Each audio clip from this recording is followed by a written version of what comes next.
జగన్ పై దాడి కేసు నిందితుడు శ్రీనివాసరావును ఎక్కడికి తీసుకువెళ్లినా అతని తరపున లాయర్ కు సమాచారం ఇవ్వాలంటూ ఎన్ఐఏను ఆదేశించింది విజయవాడ మెట్రోపాలిటన్ కోర్టు.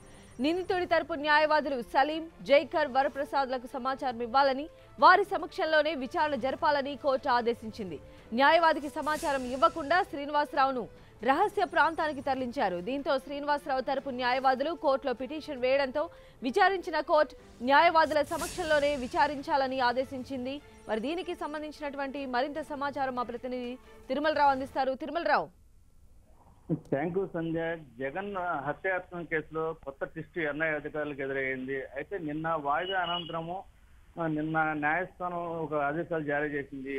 శ్రీనివాస్ను విచారించే ముందు థర్డ్ డిగ్రీ ఉపయోగించకూడదు, న్యాయవాది సమక్షంలోనే విచారణ జరపాలి, ప్రతి 3 రోజులు ఒకసారి శ్రీనివాస్ వైద్య పరీక్షలు చేపట్టాలని చెప్పేసి నిన్న కోర్టు ఆదేశాలు జారీ చేసింది. అయితే ఈ ఆదేశాలను ఇవాళ ఎన్ఐ అధికారులు బేఖాతరు చేశారు. దీనికి సంబంధించి ప్రధానంగా వీళ్ళకి ఒకటి, నిన్న వైద్య పరీక్ష అనంతరము న్యాయవాదికి ఎలాంటి సమాచారం ఇవ్వకుండా ఎన్ఐ అధికారులు రహస్య ప్రాంతాన్ని తరలించారు.